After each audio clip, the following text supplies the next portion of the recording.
बाबू पढ़ लो, शुरुआत से तुम्हें बोला जा रहा है पढ़ने के लिए, लेकिन अभी तक तुमने पढ़ाई स्टार्ट नहीं की। अब नहीं पढ़ोगे तो कब पढ़ोगे? अब नहीं जागोगे तो कब जागोगे? क्या लगता है तुम्हें दिन भर दोस्तों के साथ घूमने से, रिश्तेदारों के साथ अटेंड करने से, बैठ के मोबाइल में रील स्क्रॉल करने से तुम स्टेट टॉपर बन पाओगे? बिल्कुल नहीं। क्या लगता है तुम्हें जो इस साल स्टेट टॉपर बनने वाला होगा वो ये सब काम कर रहा होगा? एकदम नहीं। क्या हुआ वो तुम्हारे सपने का जो तुम्हारे माँ बाप ने देखा था स्टेट टॉपर बनने के लिए, वो ऐसे पूरा होगा? एकदम नहीं। देखो बेटा, मैं अभी भी तुमको समझा रहा हूँ, अभी भी कोई हमारा बिगड़ा नहीं है, अभी भी हमारे पास बहुत टाइम बचा हुआ है। जिंदगी और पढ़ाई दोनों एक ही रूल फॉलो करता है, जब तक लास्ट मिनट बचा है गेम हमारे हाथों में है मेरे बाबू।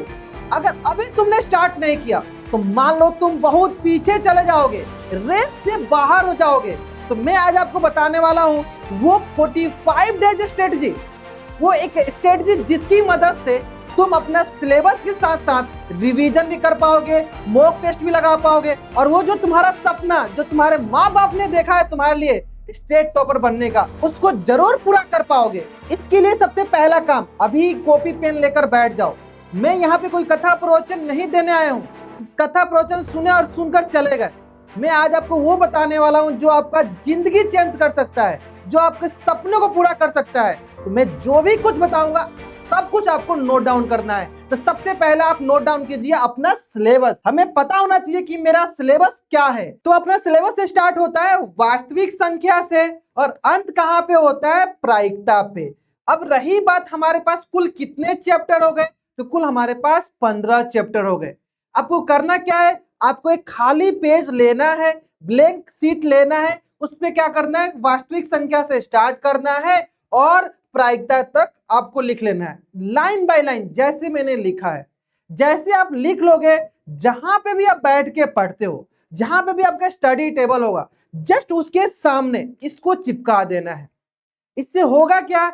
इससे ये आइडिया रहेगा आपके मन में कि हाँ, हमारा सिलेबस क्या क्या है, हमने कितना चैप्टर पढ़ा है, हमें और कौन कौन सा चैप्टर पढ़ना है, किस पे हमें ज्यादा फोकस करना है, किस पे कम फोकस करना है। अब इसको कैसे आप डिसाइड करोगे? तो देखो, इसके लिए मैं आपको बहुत ही आसानी से एक तरीका बताता हूं। पिछले 5 साल के मैं एक्सपीरियंस से आपको ये बताऊंगा कि कौन सा चैप्टर आपके लिए इजी हो जाएगा, कौन सा चैप्टर आपके लिए मीडियम हो जाएगा, कौन सा चैप्टर आपके लिए हार्ड हो जाएगा। इसका मतलब अपने सिलेबस को आपको 3 भाग में बांट लेना है, इजी, मीडियम, हार्ड। अब ये हो सकता है, देखो मैं अपने एक्सपीरियंस से तो आपको बता दूंगा कि हाँ, ये आपके लिए इजी होने वाला है, ये आपके लिए हार्ड होने वाला है, ये आपके लिए मीडियम। लेकिन ये आप पे भी डिपेंड करता है कि आपने भी कुछ तो पढ़ रखा होगा, कुछ ना कुछ तो पढ़ा होगा। आपको लग रहा होगा हाँ, ये हमें इजी लग रहा था, ये हमें मीडियम लग रहा था, ये हमें हार्ड लग रहा था। उसके हिसाब से कैटेगराइज कर लेना है। तो मैं आपके लिए थोड़ा सा आसान कर लिया हूं। देखो ध्यान से, देखो मैंने रखा है वास्तविक संख्या को इजी। इसी तरह देखो, त्रिकोणमिति आपको बताया सबसे इंपॉर्टेंट है, सबसे ज्यादा मार्क्स से क्वेश्चन कहां से बनते हैं? त्रिकोणमिति से। तो ये आपके लिए थोड़ा हार्ड वाला प्रश्न होता है, लेकिन टेंशन मत लेना, इसको ऐसे पढ़ाएंगे, ये सबसे आसान हो जाएगा आपके लिए। ठीक है। इसके बाद देखो बहुत सारा, जैसे रचना इजी हो गया, अपना प्रायिकता इजी वाले कैटेगरी में हो गया। इस तरह करके सारे चैप्टर को आपको बांट लेना है इजी, मीडियम, हार्ड में। अब ये कैसे करोगे? तो जहां पे भी आपने सिलेबस लिखा है वहीं पे आपको बताना है कि हाँ, ये इजी था, ये हार्ड था, मीडियम था। क्लियर है? इसके बाद इसमें बहुत सारे ऐसे चैप्टर होंगे जो आपको पहले से आ रहे होंगे, आपको लग रहा है सर उसमें मुझे टाइम नहीं देना है, वो मुझे पहले से आते हैं। तो उसके लिए आप क्या करो, बहुत ही आसान सा काम, उसको पहले ही, जैसे मान लो आपको बहुपद पहले से आता है तो आप उसको ऐसे कट कर लो, उसको क्या करो, आप कट कर दो। मान लो आपको त्रिकोणमिति के कुछ अनुप्रयोग पहले से आते हैं, इसको आप कट कर दो। हो सकता है आपको निर्देशांक ज्यामिति आता है, इसको कट कर दो। यानी जो जो चैप्टर आपको पहले से आते हैं उसको कट कर दो। कट करने का फायदा क्या होगा कि आप जो 15 चैप्टर थे उसमें से आपके अब चैप्टर जो पढ़ने वाले हैं वो कम हो गए। हो सकता है 10 चैप्टर बच गए, हो सकता है 12 चैप्टर बच गए। यानी जो चीज आपको पहले से आता है उसको आप कट कर दो। ठीक है। फिर क्या करना है, एक दूसरा ब्लैंक पेपर लेना है। उस ब्लैंक पेपर पे आपको क्या करना है, जो भी आपने चैप्टर कट किया हुआ है उस चैप्टर को छोड़ के इजी, मीडियम, हार्ड वाले चैप्टर को अलग अलग बांट लेना है। कैसे? चलिए मैं बताता हूं आपको। सबसे पहले आप क्या करो, इजी वाले को लिख लो। सबसे पहले क्या करो, इजी वाले को लिख लो। हो सकता है इजी वाले आपके मान लीजिए 3-4 चैप्टर बचे हो। कितने चैप्टर बचे हो? 3-4 चैप्टर बचे हो। उनको पहले आप क्या करो, लिख लो। मान लो 4 चैप्टर बच गए इजी वाले। फिर उसके बाद क्या करो, मीडियम वाले ले लो। हो सकता है मीडियम वाले जो हमारे पास 2 चैप्टर बच गए होंगे, हो सकता है मीडियम वाले 2 चैप्टर बच गए, 3 चैप्टर बचे, 3 चैप्टर लिख लो, उनका नाम लिख लो एकदम अच्छे से। फिर क्या करो, आप हार्ड वाले चैप्टर को ले लो, है ना। तो हो सकता है हार्ड वाले चैप्टर आपके पास 5 बच गए होंगे। क्या कितने बच गए? मान लो 5 चैप्टर हार्ड वाले बच गए होंगे। इनको अच्छे से लिख लो एक ब्लैंक पेज पे, दूसरा ब्लैंक पेज होना चाहिए। अब इसको कवर कैसे करना है, कैसे हम इसको आसानी से कंप्लीट कर पाएंगे? चलो ध्यान दो। देखो सबसे पहले आप स्टार्ट करो आसान वाले चैप्टर से। किससे स्टार्ट करो? सबसे पहले आप आसान वाले चैप्टर से, इजी वाले चैप्टर को सबसे पहले आप पकड़ो। इजी वाले चैप्टर को सबसे पहले आप कंप्लीट करने की कोशिश करो। अब इसको कैसे करना मैं बताऊंगा, लेकिन सबसे पहले आपका टास्क क्या होना चाहिए? सबसे पहले आपको इजी वाले करना है। जैसे आप इजी वाले को कंप्लीट करोगे ना, आपका कॉन्फिडेंस जो लेवल होगा बहुत ऊपर तक चला जाएगा, बहुत बढ़ जाएगा। अगर आपका कॉन्फिडेंस लेवल बढ़ जाएगा और इसी कॉन्फिडेंस की मदद से आप क्या करो, मीडियम वाले चैप्टर को भी कंप्लीट कर दो। मीडियम वाले चैप्टर को कंप्लीट कर दो, क्योंकि देखो जैसे जैसे आप पढ़ते जाओगे, जैसे जैसे आप चैप्टर को कवर करते जाओगे, आपको आइडिया लग जाएगा, अच्छा ये मीडियम वाला चैप्टर हमने कवर कर लिया, तो हमारा कॉन्फिडेंस बहुत ऊपर पहुंच गया होगा। उसी कॉन्फिडेंस की मदद से हम क्या करेंगे, अपने हार्ड वाले चैप्टर को भी कंप्लीट कर लेंगे। समझ में आया? तो ये स्ट्रेटजी रहने वाली है। अब इसको करेंगे कैसे? इजी वाले चैप्टर को स्टार्ट कैसे करेंगे? सबसे पहले आपको क्या करना है, एक आसान सा चैप्टर लेना है। मान लीजिए आपने वास्तविक संख्या ले लिया, उसको कंप्लीट कैसे करोगे? तो सोशल मीडिया में बहुत सारे आपके लेक्चर पढ़े होंगे, कोई सर, कोई मैडम, कोई दीदी, कोई आपके भैया पढ़ा रहे होंगे, वहां से आपको पढ़ना है। सिर्फ वीडियो लेक्चर देखना नहीं है, साथ के साथ नोट्स बनाना है।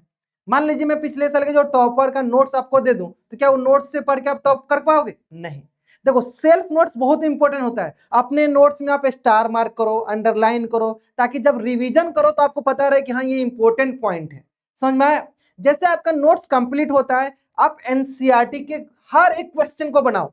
ऐसे बनाना है कि वो क्वेश्चन आपको याद हो जाना चाहिए, कंठस्थ हो जाना चाहिए, कि रात को मैं 12 बजे उठा के आपसे पूछूं कि बताओ बाबू ये वाला क्वेश्चन कैसे बनाए थे, तो आप बना दोगे। समझ में आया? ऐसे होना चाहिए आपके पास। जैसे एनसीईआरटी कंप्लीट होता है, प्रीवियस ईयर क्वेश्चन, आपको एक एक क्वेश्चन प्रीवियस ईयर के भी पता होना चाहिए कि हाँ इसको कैसे सॉल्व करना है।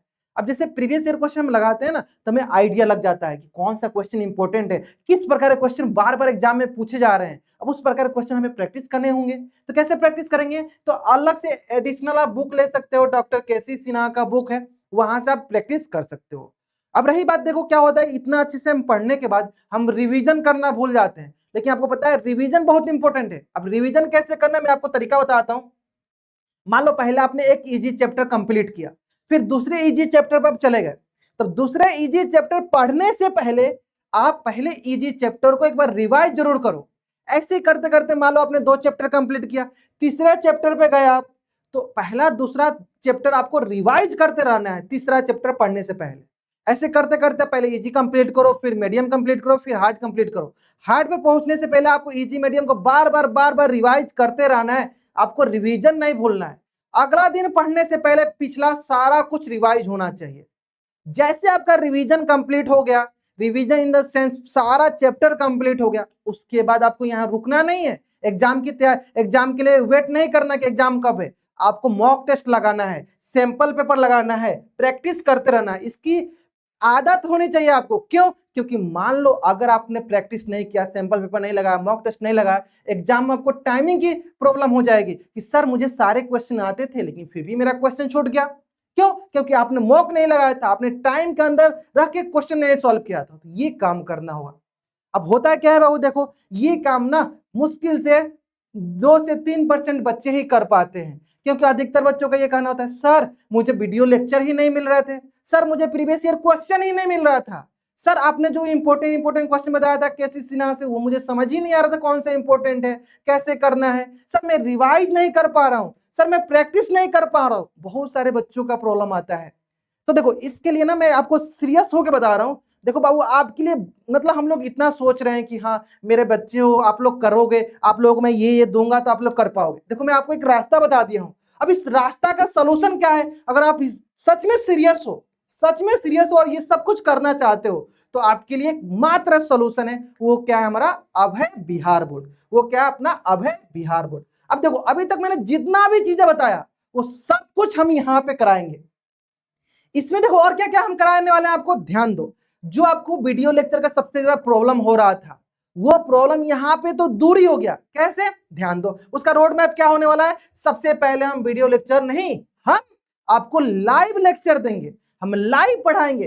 साथ के साथ जो भी चीज हम पढ़ा रहे हैं जो भी आपके लाइव क्लास में डाउट आएगा उसी समय आप पूछ पाओगे। देखो कितना अच्छा हो गया ये आपके लिए। अब मान लो वीडियो लेक्चर देखते फिर कमेंट करते, कमेंट में डाउट अब डालते, फिर सर या मैडम या दीदी बाद में आपको बताते। लेकिन यहाँ पे क्या फायदा हुआ आपको, लाइव आपको पढ़ाया जाएगा। अगर लाइव डाउट है तो लाइव डाउट आपका सॉल्व किया जाएगा। पहला टेंशन खत्म वीडियो लेक्चर का। दूसरा, हम क्लास नोट्स में ही वो सारी चीजें आपको करा देंगे। NCERT question, previous year question, doctor K C Sinha का जो स्टूडेंट फ्रेंड्स का जो बुक है उससे इंपोर्टेंट क्वेश्चन सभी हम क्लास नोट्स में ही करा देंगे। यानी आपका जो नोट्स होने वाला है ना वो सोने पर सुहागा होने वाला है, मतलब बहुत अच्छा होने वाला है, बहुत अच्छा। तो अगर आपने अच्छे से नोट्स बना लिया ना, मैं गारंटी देता हूं ना, एट द एंड आप ये बोलोगे सर आपने जो नोट्स बनाया था वहीं से सारे क्वेश्चन उठ के आ गए हैं।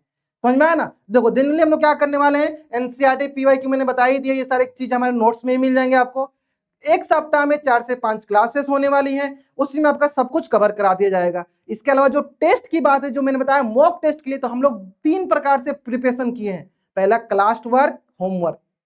क्लास में जो क्वेश्चन कराएंगे उसको भी आपको प्रैक्टिस करना है, मैं साथ के साथ होमवर्क देते चलूंगा उसको भी प्रैक्टिस करना है। जैसे एक चैप्टर कंप्लीट होगा चैप्टर वाइज टेस्ट, जैसे सारे चैप्टर कंप्लीट हम लोग फुल मॉक टेस्ट लेंगे। इससे आपका प्रैक्टिस भी होते रहेगा साथ के साथ। अब बहुत बच्चों को ये होता है सर आपने होमवर्क में क्वेश्चन दिया, आपने चैप्टर वाइज टेस्ट कराया, मॉक टेस्ट कराया, उसमें भी मुझे डाउट है, तो उसको मैं कैसे क्लियर करूंगा। तो उसके लिए हम लोग एडिशनल डाउट क्लास लगाएंगे। जैसे 1-2 चैप्टर कंप्लीट होगा, एडिशनल डाउट क्लास, तो डाउट क्लास में आप वो सारी अपने डाउट पूछ सकते हो।